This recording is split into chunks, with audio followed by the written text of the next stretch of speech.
بسم اللہ الرحمن الرحیم الحمد للہ نحمده ونستعینه ونستغفره ونؤمن به ونتوکل علیہ ونعوذ باللہ من شرور انفسنا ومن سیئات اعمالنا من یهده اللہ فلا مضل له ومن یضلل فلا هادی له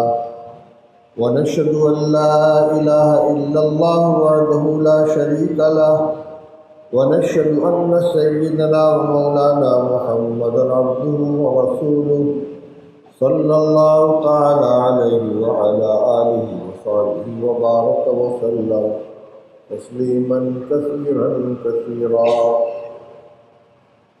أما بعد فأعوذ بالله من الشيطان الرجيم بسم الله الرحمن الرحيم يا أيها الذين آمنوا قوا أنفسكم وأهليكم نارا وقودها الناس والحجارة عليها ملائكة غلاظ شداد لا يعصون الله ما أمرهم ويفعلون ما يؤمرون صدق الله العلي العظيم وقال النبي صلى الله عليه وسلم كلكم راع وكلكم مسؤول عن رعيته أو كما قال صلى الله عليه وسلم۔ محترم علماء کرام، سردار صاحبان،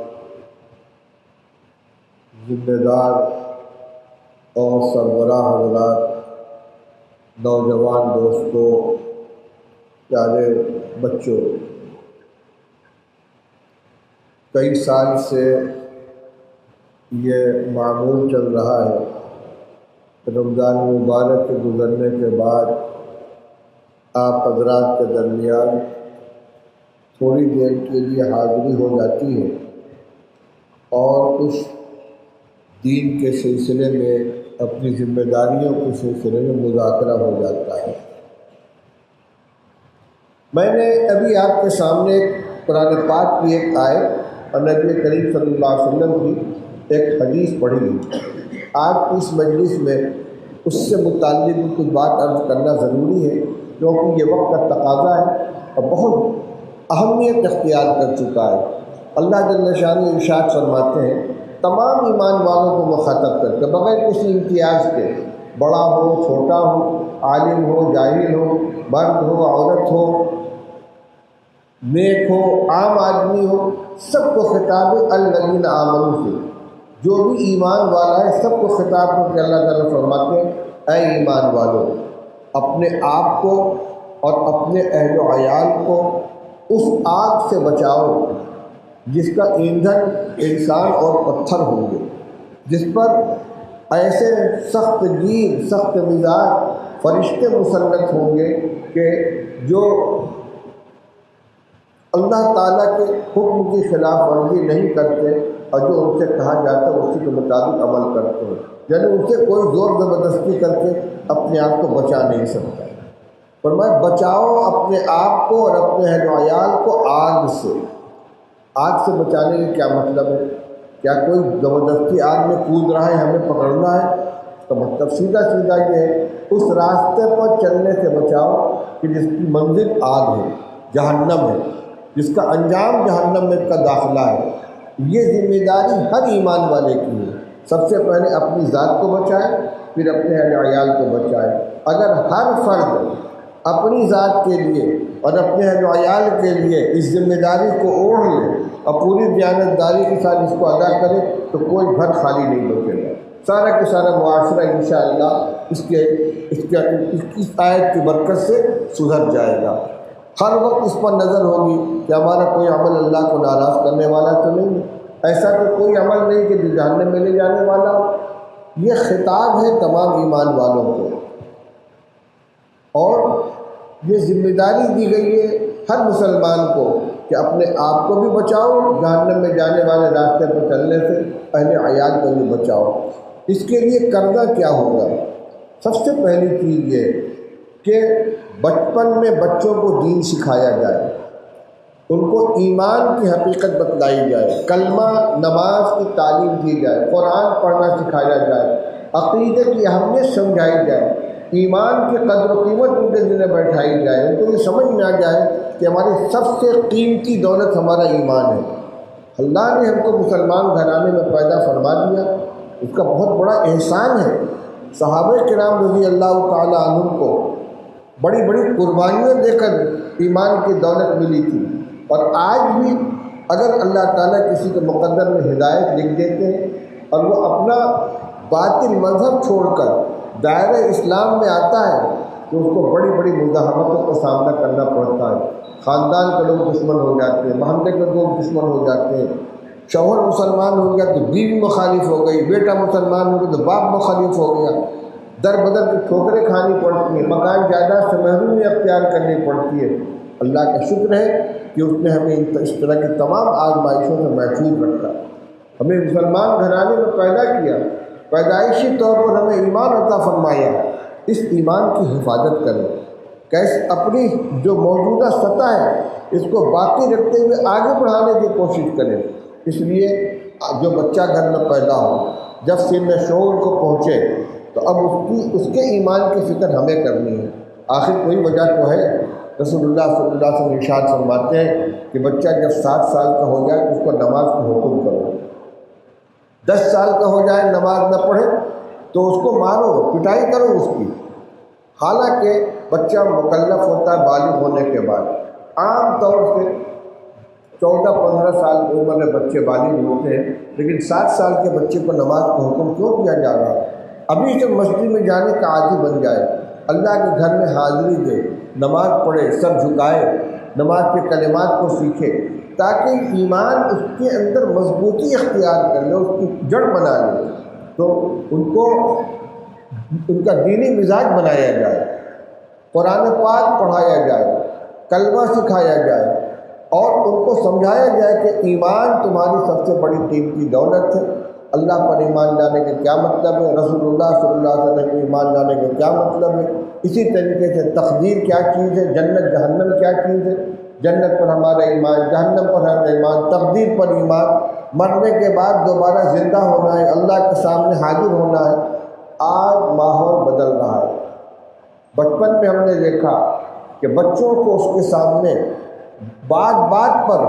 اللہ کی ناراضگی سے ڈرایا جاتا، بیٹا فلاں کام مت کرو، اللہ ناراض ہو جائے،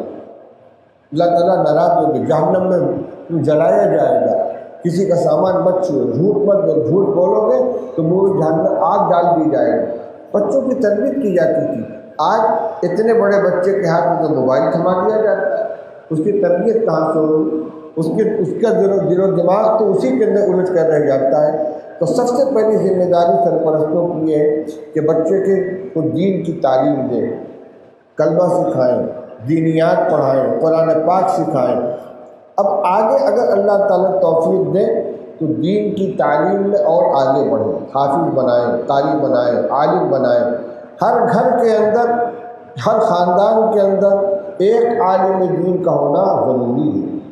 تاکہ تفصیلی دینی معلومات اس کی طرف رجوع کر کے حاصل کی جا سکے، جائز ناجائز کے بارے میں اس سے پوچھا جا سکے۔ کاروبار کر رہے ہیں، کون سا کام جائز ہے، کون سا کام ناجائز ہے، کون سا حلال ہے، کون سا حرام ہے، آمدنی کیسے درست ہوگی، کیسے خراب ہو جائے گی، اس کا جاننے والا ہونا چاہیے۔ ہم دنیاوی معاملات میں دنیاوی لوگوں سے مشورہ کرتے ہیں، لیکن ہم مسلمان ہونے کی حیثیت سے ہمیشہ اس پر بھی نظر رہنی چاہیے کہ ہمارا کوئی کام اللہ کو ناراض کرنے والا نہ ہو، اور اس کو بتانے کے لیے علماء کی ضرورت ہے، مفتیان کرام کی ضرورت ہے۔ تو جیسے تمام ضرورت کے لیے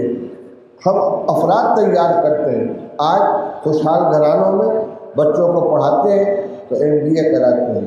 CA کرواتے ہیں، ان کو CA کی پڑھائی پڑھاتے ہیں۔ کیوں؟ ہمارے گھر میں ہمارا بچہ خود منیجر بن کر رہے، حساب کتاب جاننے والا ہو۔ ایک بڑے خاندان میں ایک بچہ CA ہو جانا چاہیے، ایک MBA ہو جانا چاہیے، کچھ نہیں تو انگریزی کا اچھا جانکار ہونا چاہیے۔ کیا اس ضرورت سے کم ضرورت ہے دین کو جاننے کی، دین کو سیکھنے کی؟ تو بنیادی دینی تعلیم دلانا تو ہر بچے کی یہ ماں باپ کی ذمہ داری ہے، اور اس کے بعد اگر توفیق ملے تو اور آگے کی تعلیم دی جائے۔ تجربہ یہ ہے کہ حافظ بنا دینے سے دین کی حفاظت زیادہ ہوتی ہے۔ جس کے سینے میں قرآن محفوظ ہو جائے گا انشاءاللہ اس میں گمراہی نہیں گھسے گی، شیطان اس کو ایمان سے محروم نہیں کر سکے گا، جبکہ ایمان پر ڈاکہ ڈالنے کے ہر طرف جال پھیلے ہوئے۔ اس کے بعد دوسرا نمبر یہ آتا ہے کہ جب بچہ شعور کی حد کو پہنچے تو ان کی نگرانی کی جائے، کہاں جا رہا ہے، کس سے مل رہا ہے، کس سے اس کے تعلقات ہیں، اس کے مشاغل کیا ہیں، کہاں اٹھنا بیٹھنا ہے، صحبت کیسی ہے اس کی۔ یہ نہیں کہ بچہ بالغ ہو گیا تب وہ بالکل ماں باپ کی طرف سے بے نیاز ہو گیا، ماں باپ کو اس کی نگرانی نہیں کرنی۔ خاص طور سے وہ بچے اور بچیاں کہ جو اسکولوں کالجوں کے اندر تعلیم حاصل کرتے ہیں، ان کی فکر کرنا اس وقت کی سب سے بڑی ضرورت بن گئی ہے۔ بہت شرمندگی کے ساتھ اس حقیقت کا اظہار کرنا پڑ رہا ہے، اور تمام باشعور لوگ اس کو جانتے ہیں کہ آج بہت بڑی تعداد ہمارے مسلمان بچیوں کی کالجوں میں تعلیم حاصل کرنے والی غیر مردوں کے ساتھ جا رہی ہیں، غیر مسلم نوجوانوں سے ان کے تعلقات پیدا ہو رہے ہیں، گھر چھوڑ کر جا رہے ہیں اور مذہب چھوڑ کر جا رہے ہیں۔ یہ واقعات ہو رہے ہیں، یہ صرف اندیشے نہیں بلکہ واقعات حقیقت ہوئی۔ آج ہم الحمدللہ اس مجمع کے اندر سارے لوگ موجود ہیں۔ میں نے علماء کرام سے یہ درخواست کی تھی کہ آپ کوشش کریں کہ ہمارے سماج کے ذمہ دار حضرات، سردار صاحبان، مہتو صاحبان اور جو سربراہ لوگ ہیں وہ بھی موجود رہیں، اس لیے کہ ہمیں گفتگو سب سے کرنی ہے۔ میں ایک بات عرض کرنا چاہتا ہوں کہ اللہ تعالیٰ نے جس کو جو صلاحیت عطا فرمائی ہے، اس صلاحیت کو دین کی حفاظت کے لیے اور اللہ تعالیٰ کے احکام کو بجا لانے کے لیے استعمال کریں۔ ہر شخص میں یکساں صلاحیت نہیں ہوتی۔ ہمارے طبقے میں الحمدللہ 50 بلکہ اس سے زیادہ علماء کرام ہیں، پرانے علماء بھی ہیں، نئے فضلہ بھی ہیں، اللہ نے ان کو دین کا علم عطا فرمایا ہے، ان کے علم سے فائدہ اٹھایا جائے۔ ہمارے جو برادری کے قوم کے سردار صاحبان ہیں، جن کو اللہ تعالیٰ نے سربراہی عطا کی، جن کا قدم، جن کا ہر عمل مؤثر ہوتا ہے، جو دوسروں کے اوپر دباؤ دے سکتے ہیں، دوسروں کو مجبور کر سکتے ہیں، حکم نافذ کر سکتے ہیں، ان کو اپنی طاقت اور اپنی صلاحیت کو استعمال کرنا چاہیے۔ اسی طرح تیسری چیز ہے کہ گھر کے جو سربراہ حضرات ہیں، والدین ہیں اور خاص طور سے والد ہیں، گھر کے بڑے بھائی ہیں، چچا ہیں، جن کا گھر کے اندر ہولڈ ہے، اگر یہ تینوں حضرات آپس میں تعاون کا جذبہ پیدا کر لیں، اس کی بہت بڑی ضرورت ہے۔ افسوس اس بات کا ہے کہ آپس میں رابطہ نہیں ہے۔ سردار صاحبان کو اللہ نے یہ مقام عطا فرمایا ہے۔ ابھی میں نے ایک روایت پڑھی ہے، رسول اللہ صلی اللہ علیہ وسلم نے ارشاد فرمایا کہ کلکم راع وکلکم مسئول عن رعیتہ، تم میں کہ ہر شخص ذمہ دار ہے اور ہر ایک سے اس کے ماتحت کے بارے میں سوال کیا جائے گا۔ اس کے بعد رسول اللہ صلی اللہ علیہ وسلم نے اس حدیث کی تشریح فرمائی ہے، اور اس میں ایک جملہ یہ بھی ہے فالامیر راع علی رعیتہ وہ مسئول عن رعیتہ، جو امیر ہے، جو سردار ہے، وہ اپنے ماتحتوں کا ذمہ دار ہے، اس سے اس کے بارے میں سوال کیا جائے گا۔ ہم برادرانہ کے مسائل کے اندر شادی کیسے ہوگی، مہر کتنا ہوگا، خرچہ کتنا دیا جائے گا، نکاح طلاق کا مسئلہ کیسے نپٹایا جائے گا، اس میں جہاں اپنی صلاحیت کو استعمال کرتے ہیں، آپس میں کوئی جھگڑا ہو جائے تو اس کا فیصلہ کرتے ہیں، بڑے بڑے مسائل کو حل کرتے ہیں۔ میرے بھائیوں اور میرے بزرگوں، سب سے زیادہ اہم یہ ہے کہ آپ اپنی صلاحیت کو اس طوفان سے بچانے کے لیے استعمال کریں۔ یہ مسئلہ بہت آگے بڑھ چکا ہے اور اس کے لیے تینوں طبقے کا تعاون ضروری ہے۔ علماء کرام اور نوجوان افراد جذبہ رکھتے ہیں، دل کے اندر کام کرنا چاہتے ہیں، ان کو کچھ بنانے کی ضرورت ہے، ان کو سرپرستی کی ضرورت ہے۔ ہمارے بڑے ان کا تعاون کریں، ان کی سرپرستی کریں، یہ ان سے ملاقات کریں تو ان کی بات کو سنیں، یہ مشورہ دیں تو ان کے مشورے کو سنیں، ان سے جو تعاون مانگیں ان کو تعاون کریں۔ اور اس کے بعد کام بنتا ہے ہمارے گھر کے جو افراد ہیں، جنہوں نے اپنی بچیوں کو اسکولوں کے اندر کالجوں کے اندر داخل کر رکھا ہے جہاں مخلوط تعلیم ہوتی ہے. میں کسی کالج کا نام نہیں لوں گا لیکن علاقے میں بڑے بڑے اطراف کے اندر کالج یونیورسٹیاں موجود ہیں. بچیاں وہاں اعلیٰ تعلیم حاصل کر رہی ہیں اور ان کے تعلقات غیر مسلم نوجوانوں کے ساتھ ہو رہے ہیں اب وہ گھروں سے جا رہے ہیں. یہ ہماری جو ٹیم ہے نوجوانوں کی علماء کی جو اس پر کام کرنا چاہتی ہے ان کا کام یہ ہے کہ وہ اس کی نشاندہی کریں, پتہ چلائیں کون سی بچی کس راستے کے اوپر جا رہی ہے اور اس کے بعد ان کے والدین سے ان کے گھر والوں سے ملاقات کر کے ان کو متنبع کیا جائے, آگاہ کیا جائے. اور وہ صفائی نہ دیں کہ میری بچی کے بارے میں آپ ایسی بات کیوں کہہ رہے ہیں, یا اس سے آگے بڑھ کر بعض نادان جو کہہ دیتے ہیں کہ میری بچی آزاد ہے تو آپ کو کیا پریشانی ہے. بھائی پریشانی یہی کہ اللہ نے ہم کو علم دین دیا ہے, ہماری یہ ذمہ داری ہے کہ ہمارے معاشرے کے اندر کوئی غلطی ہوگی تو ہم اس کو اس کی نشاندہی کریں گے. اور پھر اس سلسلے میں ہمارے جو سردار صاحبان ہیں, باتو صاحبان ہیں اور ان کی مجلس کے اندر بیٹھنے والے ذمہ دار حضرات ہیں وہ اس پر دباؤ بناؤ, آزاد نہ چھوڑ دیں. یہ طوفان جو آ رہا ہے غیر قوموں کی طرف سے ایک پلاننگ ہے, پورا نقشہ بنا ہوا, مدت سے یہ چیز چل رہی تھی اور اس وقت اس پہ بہت زور دیا جا رہا ہے کہ مسلمان لڑکیوں کو غیر مسلم گھرانوں کے اندر لایا جائے, ان کا مذہب بدلا جائے, ان کی عزت اور ان کے ناموس کو پامال کیا جائے, ان کے ذریعے اپنے بچے پیدا کرائے جائیں. جو چیزیں میڈیا میں آ رہی ہیں میں اس کا تذکرہ آپ کے سامنے کر رہا ہوں. کس قدر بے غیرتی کی بات ہے, بے شرمی کی بات ہے کہ ہماری بچیاں غیروں کے ساتھ چلی جائیں, دین دھرم سے بھی ہاتھ دھو بیٹھے, عزت آبرو جو ان کی پامال ہو جائے اور ہم اس کے بارے میں کچھ سوچنے کے لیے تیار نہ ہوں. اس سلسلے میں ہمارے طبقے کے تمام ذمہ داروں کو, علماء کو, نوجوانوں کو ساتھ لے کر اور اس پر غور کرنا چاہیے, مشورہ کرنا چاہیے, پلان بنانا چاہیے, طریق عمل طے کرنا چاہیے. اور جو نوجوان, جو عالم, کام کرنے والے ٹیم کے جو افراد آئیں اور وہ نشاندہی کریں کہ فلاں گھرانے کی فلاں بچی کے سلسلے میں ہم کو یہ اطلاع ملی ہے تو اس کو نظر انداز نہ کریں. اگر جس پیمانے پر غیروں کی طرف سے گمراہی پھیلانے کی اور ایمان کو لوٹنے کی کوشش ہو رہی ہے, اگر اسی طاقت کے ساتھ ہم مزاحمت نہیں کریں گے تو اپنے بچوں کا اور اپنے بچوں کا ایمان بچا نہیں سکیں گے. ہم صرف اسی کے خلاف نہیں ہیں, ہم اس کے بھی خلاف ہیں کہ کوئی مسلمان لڑکا اپنے گھر کے اندر کسی غیر مسلم لڑکی کو لے آئے, لیکن ایسا ہمارے معاشرے میں نہیں ہو رہا ہے, لیکن اس کے برخلاف ہو رہا ہے. دیکھیے تعلیم دلانا منع نہیں ہے, لیکن اگر آپ نے اس خاردار وادی کے اندر قدم رکھا ہے اور آپ کو شوق ہے کہ اپنے بچے کو اعلیٰ تعلیم دلائیں گے تو آپ کو اس کے پورے بندوبست کرنا پڑے گا. بچے گھر سے نکلے, سرپرست اس کے ساتھ جائیں پہنچانے کے لیے, اس کو لیوانے کے لیے, وہ آزاد نہیں ہونی چاہیے. یہ تو ایک شوق پورا کیا جا رہا ہے, ورنہ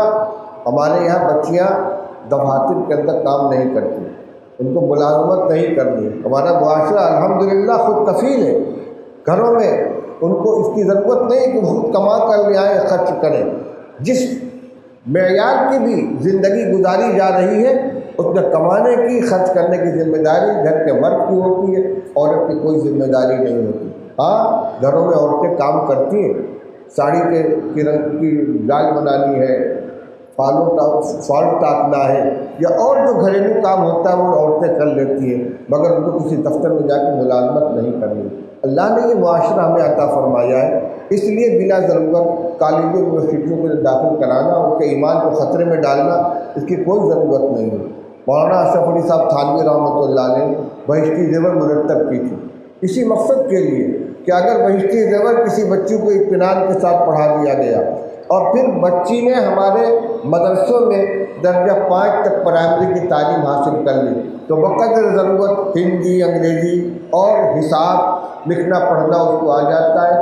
اپنی ضرورت کی چیزیں نوٹ کر سکتی ہے, مسائل بہشتی زیور میں پڑھ لے گی. اور اگر عالم کی تعلیم دلانی ہے تو جہاں عالمات کی تعلیم ہوتی ہے بچے کو وہاں داخل کیجیے, اس کو عالمہ بنائیں گے, حافظہ بنائیں گے, تاکہ اعلیٰ تعلیم بھی ہو جائے لیکن دین کے راستے کی ہو. تو یہ جو شوق ہے کالجوں میں داخل کرانے کا یہی غلط ہے، لیکن اگر کوئی بہت ضروری سمجھتا ہے تو پوری حفاظت کا انتظام کرنا چاہیے، بلانے کا، پہنچانے کا، اس کی نگرانی کا۔ ہر بچی کے ہاتھ میں موبائل ہے، بڑا موبائل ہے، وہ کہاں سے اس کا رابطہ ہے، کس سے دوستی ہو رہی ہے، کس سے بات چیت ہو رہی ہے، کیا پیغام آ رہا ہے، جا رہا ہے، ہمیں خود پتہ نہیں ہے۔ پٹرول اور آگ کو ایک ساتھ کر دیتے ہیں اور ہم مطمئن ہو کر بیٹھے رہتے ہیں۔ اس لیے میں بہت زیادہ کھول کر بات نہیں کر سکتا، لیکن یہ ایک حقیقت ہے اور ہمارے معاشرے کے اندر یہ زہر پھیل رہا ہے۔ غور کریں، مشورہ کریں۔ میں پھر درخواست کروں گا اپنے بڑوں سے، بڑی عاجزانہ درخواست کروں گا کہ اپنے مقام اور مرتبے کو پہچانیں، اپنی حیثیت کا صحیح استعمال کریں، ان نوجوانوں کے جذبات کی قدر کریں، ان کی سرپرستی کریں، ان کے سر کے اوپر ہاتھ رکھیں، ان کو مشورہ دیں، اور یہ اگر کوئی اچھا مشورہ دیتے ہیں تو اس کو قبول کریں، اپنی شان کے خلاف نہ سمجھیں۔ پھر اپنے اثر و رسوخ کو استعمال کر کے جہاں اس طرح کے واقعات پیش آ رہے ہوں ان کے گھر والوں سے رابطہ کر کے ان بچیوں کو اس دلدل سے نکالنے کی کوشش کریں۔ اگر اب بھی ہم بیدار نہیں ہوں گے، اب بھی ہمیں ذمہ داری کا احساس نہیں ہوگا، یہ معاملہ اتنا آگے بڑھ جائے گا کہ پھر اس سیلاب کو بند قائم کرنا ہمارے لیے مشکل ہو جائے گا۔ اللہ تعالیٰ ہمیں اس کی توفیق نصیب فرمائے۔ جو روایت میں نے پڑھی ہے، کلکم رائن وکلکم مسئول عن رعیتہ، کہ تم میں ہر شخص ذمہ دار ہے، ہر ایک سے اس کے ماتحت کے بارے میں سوال کیا جائے گا، پوچھا جائے گا۔ تو اس میں اور بھی ذمہ داریاں آتی ہیں۔ عورت اپنے شوہر کے مال و متاع کی ذمہ دار ہے، گھر کا ملازم اپنے مالک کے ساز و سامان کا ذمہ دار ہے، اس کا محافظ ہے، گھر کا بڑا سرپرست اپنے تمام اہل و عیال کا محافظ ہے، ان کا دینی ذمہ دار ہے۔ دینی ذمہ داری میں اولاً تو ان کی تعلیم و تربیت آتی ہے، پھر ان کی نگرانی ہے، گھر میں نماز کا اہتمام ہو رہا ہے یا نہیں، قرآن پاک کی تلاوت ہو رہی ہے یا نہیں۔ ہم صرف اپنے عمل کو لے کر مطمئن ہو گئے کہ ہم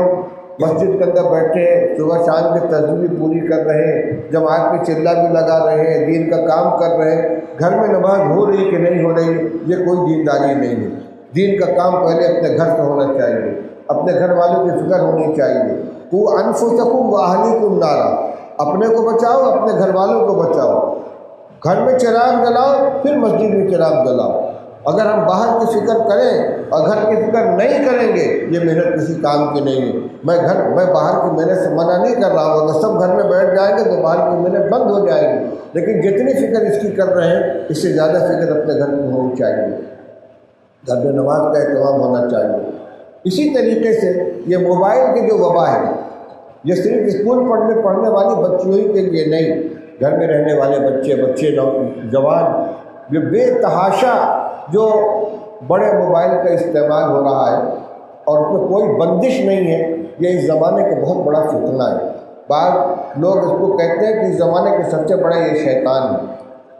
ایک خرابی اس میں یہ بھی ہے، جو تھوڑا سا دینی مزاج رکھتے ہیں، موبائل کھولا، کوئی ویڈیو آ رہا ہے، کوئی تقریر آ رہی ہے، بس اس کو سن لیا، خود دین کا علم ہے نہیں، اور یہ بھی پتہ نہیں کہ بیان کرنے والا کون ہے، کوئی بھی نظریہ پیش کر رہا ہے، کوئی بھی مسئلہ بیان کر رہا ہے، کوئی بھی روایت بیان کر رہا ہے، تو اس کے قائل ہو گئے۔ پھر یہ کہ اس کو آگے فارورڈ کر دیا، یہ بھی غلط ہے۔ رسول اللہ صلی اللہ علیہ وسلم نے ارشاد فرمایا، کفا بالمرء کذبا ان یحدث بکل ما سمعہ، آدمی کے جھوٹا ہونے کے لیے اتنا کافی ہے کہ جو کچھ سنے اس کو آگے کو چلتا کر دے، یعنی یہ جان کر نہیں کہ یہ جھوٹ ہے، جو سنا اس کو آگے چلتا کر دیا۔ فرمایا کہ وہ شخص جھوٹا ہے، جھوٹے ہونے کے لیے اتنا کافی ہے، آگے بات چلانے کی پہلے یہ شکل تھی کہ ایک سے سنا دوسرے کو سنا دیا، آج یہ ہے کہ ایک جگہ سے میسج آیا اور 10ویں جگہ اس کو فارورڈ کر دیا، اب پتہ نہیں چلتا کہ یہ کہاں سے چلا تھا، کس نے اس کو بھیجا تھا، اور آگ کی طرح سے وہ گمراہی پھیلتی چلی جاتی ہے۔ اس لیے ہمارے جو موبائل دیکھنے کے شوقین ہیں اور ہر پیغام کو، ہر بیان کو، ہر تحریر کو بڑی دلچسپی کے ساتھ دیکھتے ہیں، ان کے لیے ضروری ہے کہ یہ پہلے معلوم کرے، دیکھیں کہ جس کا یہ بیان ہے کوئی مستند عالم ہے کہ نہیں ہے، صحیح العقیدہ ہے کہ نہیں ہے، صحیح مسلک رکھنے والے ہیں کہ نہیں، اس لیے کہ اس راستے سے گمراہیاں پھیل رہی ہیں۔ بدعتیں پھیلائی جا رہی ہیں، دین بیزاری پھیلائی جا رہی ہے، آزادی پھیلائی جا رہی ہے، اور خود اپنے پاس دین کا علم ہے نہیں، جو کچھ میسج کے اندر آیا، جو ویڈیو میں آیا، اس کو سمجھ لیا کہ یہی حقیقت ہے، کسی عالم سے اس کے بارے میں تحقیق کرنے کی بھی ضرورت نہیں ہے۔ تو جو غلط قسم کے میسج نہیں دیکھتے لیکن دینی مسائل کے اوپر ہر میسج کو سن رہے ہیں، ہر بیان کو سن رہے ہیں، ان کو بھی پرہیز کرنا چاہیے۔ علماء سے، نوجوان علماء ہیں، پرانے اساتذہ ہیں، ان سے مراجعات کر کے اس کے بارے میں جانکاری حاصل کریں۔ غرض یہ چیز ہمارے لیے راستے سے ہٹنے کا ایک بہت بڑا ذریعہ بن گئی ہے، اس سے ہم کو احتیاط کرنی چاہیے۔ ایسے ہی موبائل کے اندر اپنے وقت کو صرف کرنا یہ تضییع اوقات ہے، بلا ضرورت گھنٹوں موبائل لیے بیٹھے ہوئے ہیں، مشغلہ بنا ہوا ہے، میسج بھیج رہے ہیں، دیکھ رہے ہیں، یوٹیوب کے اوپر کیا آ رہا ہے اس کو دیکھ رہے ہیں، میسج میں کیا آ رہا ہے اس کو دیکھ رہے ہیں۔ وقت اللہ کی بہت بڑی دولت ہے، امانت ہے، یہ ایک ایک لمحے کے بارے میں اللہ تعالیٰ کے جواب دہ ہونا پڑے گا۔ مشہور روایت ہے اور آپ نے بار بار سنا ہوگا، ترمذی شریف کی روایت رسول اللہ صلی اللہ علیہ وسلم نے ارشاد فرمایا، لا تزول قدم ابن آدم یوم القیامۃ حتی یسأل عن خمس، عن عمره فیما افنا، وعن شبابه فیما ابلا، وعن ماله من أين اكتسبه وفيما أنفقه، وعن ماذا عمل فيما علم، او كما قال رسول اللہ صلی اللہ علیہ وسلم۔ رسول اللہ صلی اللہ علیہ وسلم ارشاد فرماتے ہیں کہ کسی آدمی کا قدم میدان محشر سے اس وقت تک ٹلے گا نہیں جب تک کہ 5 چیزوں کے بارے میں اسے سوال نہ کر لیا جائے،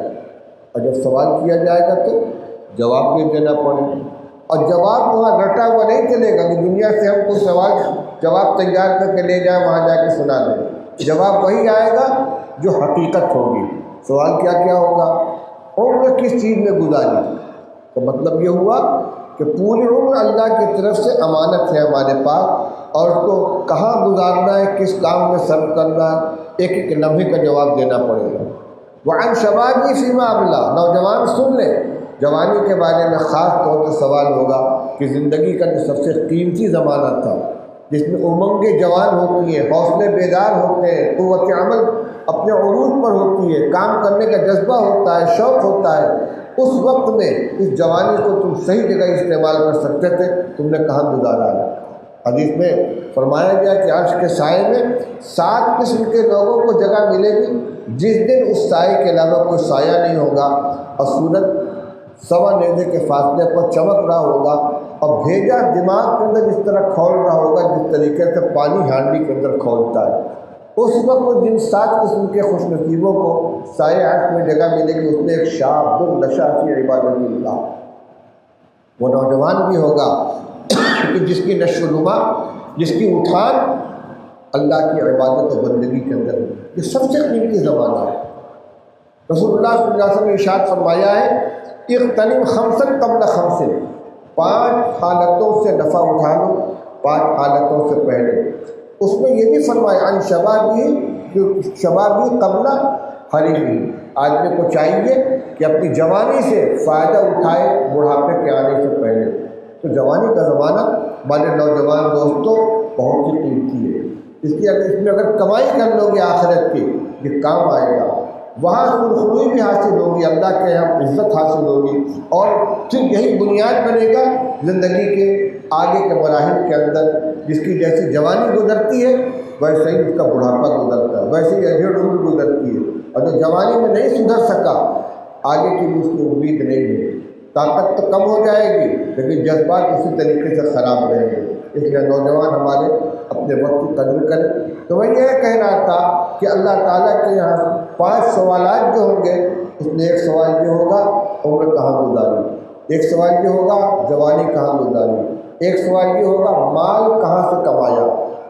اس لیے ہم آزاد نہیں کہ جیسے چاہے کمائے، بے ایمانی کر لیں، جھوٹ بول لیں، سود لے لیں، نہیں، صحیح راستے سے کمانا پڑے گا، کیونکہ جب پوچھا جائے گا کس راستے سے کمایا ہے تو جس راستے سے کمایا ہو تو وہی سامنے آئے گا۔ کہاں خرچ کیا، یہ بھی ایک سوال ہوگا، اس کا بھی جواب دینا پڑے گا۔ اور آخری جو سوال یہ ہوگا کہ دین کی جو معلومات تم کو حاصل ہوئی تھی اس پر عمل کتنا کیا۔ اس لیے ہم جہاں بیٹھے ہوئے ہیں آج، اور جمعہ کے بیان میں، جلسوں میں، نماز کے بعد کتابوں کی تعلیم میں، مذاکرے کی مجلس میں جو جو باتیں دین کی ہمارے علم میں آتی ہیں، ہم اس کے سلسلے میں جواب دہ ہوں گے کہ دین کی جتنی معلومات تم کو حاصل ہوئی تھی اس پر عمل کتنا کیا۔ آج جتنی باتیں کہی جا رہی ہیں یہ بھی امانت ہے، اس میں جس سے متعلق جو عمل ہے اس کو اپنی ذمہ داری محسوس کریں، اپنی ذات سے، اپنے اہل و عیال سے، اپنے گھر والوں سے، اپنے معاشرے سے جو اس کی ذمہ داریاں وابستہ ہے ان کو ادا کرنے کی کوشش کریں۔ جو بات میں نے شروع کی تھی اس کا پھر اعادہ کر دوں کہ بھائی رمضان مبارک کا مہینہ گزر گیا، ماحول کی برکت سے الحمدللہ نمازوں کا بھی اہتمام ہوا، تلاوت کا بھی اہتمام ہوا، لیکن رمضان مبارک گزر جانے کے بعد اپنے معمولات کو ہمیں ترک نہیں کرنا چاہیے۔ نماز پنجگانہ کا اہتمام اسی طریقے سے رہے، نگاہوں کی حفاظت کریں، زبان کی حفاظت کریں، گناہوں سے اپنے آپ کو بچائیں۔ دیکھیے رمضان کے اندر جو کچھ کرتے ہیں اس کی وجہ سے برکت بھی رہتی ہے اور قلبی سکون و چین بھی ملتا ہے۔ چین و سکون اللہ تعالیٰ نے اپنی یاد کے اندر رکھا ہے، اپنی یاد کے اندر اپنے ذکر میں چین و سکون کو اللہ تعالیٰ نے رکھا ہے۔ بذکر اللہ تطمئن القلوب، ہر آدمی آپ آج چین و سکون کا متلاشی ہے۔ اگر ہم چاہتے ہیں کہ قلبی سکون حاصل ہو، دل و دماغ مطمئن رہے، اللہ کی رحمت ہماری طرف متوجہ ہو، تو کوئی بڑی قربانی نہیں دینی ہے۔ وہی کام جو ہم رمضان میں کرنے لگتے ہیں، نماز 5 وقت کی مسجد میں آ کر پڑھیں، تھوڑا سا وقت نکال کر قرآن پاک کی تلاوت کر لیں، اللہ توفیق دے تو کچھ ذکر و تسبیح کا اہتمام کر لیں، دعاؤں کا اہتمام کریں، اپنے گھر کے ماحول کو ٹھیک رکھنے کی کوشش کریے کہ گھر میں جو قرآن پڑھا جا رہا ہے کہ نہیں پڑھا جا رہا ہے، تلاوت ہو رہی کہ نہیں ہو رہی ہے، بچے بچیاں عورتیں نماز پڑھ رہی کہ نہیں۔ اگر ہر گھر والا اس کی فکر کر لے گا تو انشاءاللہ جو باہر محنت ہو رہی ہے علماء کرام کی اصلاح معاشرہ کی، اس کے اندر بڑی مدد ملے گی۔ ایک بات آخری کہہ کے میں ختم کرتا ہوں، جس طرح ضرورت ہے آج ایمان کی حفاظت کے لیے علماء کرام اور سماج کے ذمہ دار لوگوں کے درمیان تعاون کی، بالکل اسی طریقے سے بہت سے غلط قسم کے رسم و رواج ہیں چلے آ رہے پرانے زمانے سے، اور ان کی طرف ذہن منتقل نہیں ہوتا۔ جو علماء تعلیم حاصل کر کے آتے ہیں، قرآن و حدیث کا فقہ کا علم حاصل کرتے ہیں، اور اس کی روشنی میں وہ محسوس کرتے ہیں کہ یہ کام غلط ہے، یہ نہیں ہونا چاہیے، وہ اس کی نشاندہی کرتے ہیں، تو ان کی ٹانگ نہ کھینچی جائے، ان کا ساتھ دیا جائے، ان کی سرپرستی کی جائے کہ بھائی یہ عالم کا کام ہے کہ وہ بتائے گا کون سا کام صحیح ہے کون سا کام غلط ہے۔ اب جن کے ہاتھ میں نافذ کرنے کی طاقت ہے، جو ان کی ذمہ داری ہے، دینی ذمہ داری ہے، منصبی ذمہ داری ہے کہ اس کے اندر رکاوٹ نہ ڈالے بلکہ وہ عامل بنے۔ انشاءاللہ اسی طریقے سے معاشرے کی اصلاح ہوگی، غلط رسم و رواج اور بہت سی غلط چیزیں جو ہمارے معاشرے میں پھیلی ہوئی ہیں وہ ختم ہوگی۔ اللہ تعالیٰ ہم سب کو عمل کرنے کی توفیق عطا فرمائے، اور رمضان مبارک کی جو مبارک گھڑیاں گزری ہیں اس کی وجہ سے جو تھوڑا بہت مزاج بنا ہے اس کو باقی رکھنے کی ہم کوشش کریں، اور اللہ تعالیٰ اس میں ہماری مدد فرمائے۔ وآخر دعوانا ان الحمدللہ رب العالمین۔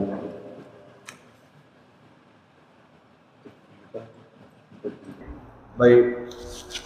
ایک بات رہ گئی تھی، اس کو بھی عرض کر کے پھر دعا کرتے ہیں۔ ذہن میں بات تھی کہ الحمدللہ اس علاقے کے اندر بڑے بڑے مدرسے بھی ہیں اور اسکول بھی ہیں، درس اسکول بھی ہے اور نیشنل اسکول بھی ہے۔ یہ جو یونیورسٹی کی سطح کی جو تعلیم ہے، جس کے لیے ہماری بچیاں کالجوں میں جاتی ہیں، یونیورسٹیوں میں جاتی ہیں، ہمت کر کے مشورہ کر کے مشترکہ مشورے کے ذریعے کوئی ایک ایسا تعلیمی ادارہ قائم ہونا چاہیے جس کا کنٹرول اپنے ہاتھ میں ہو، جس میں یہ خطرات اور یہ خدشات جو پیش آ رہے ہیں یہ ختم ہو جائے۔ طویل المیعاد کام ہے، لیکن اگر ارادہ کر لیں گے اور نقشہ سازی کریں گے تو انشاءاللہ کام ہوگا۔ آج پورا نہیں ہو پائے گا، کچھ وقت لگے گا، اس پر بھی غور کرنا چاہیے اور ذمہ دار لوگوں کو اس کے بارے میں مشورہ کرنا چاہیے۔ اللہ تعالیٰ اس کے بھی توفیق عطا فرمائے۔ دعا کر لیجیے۔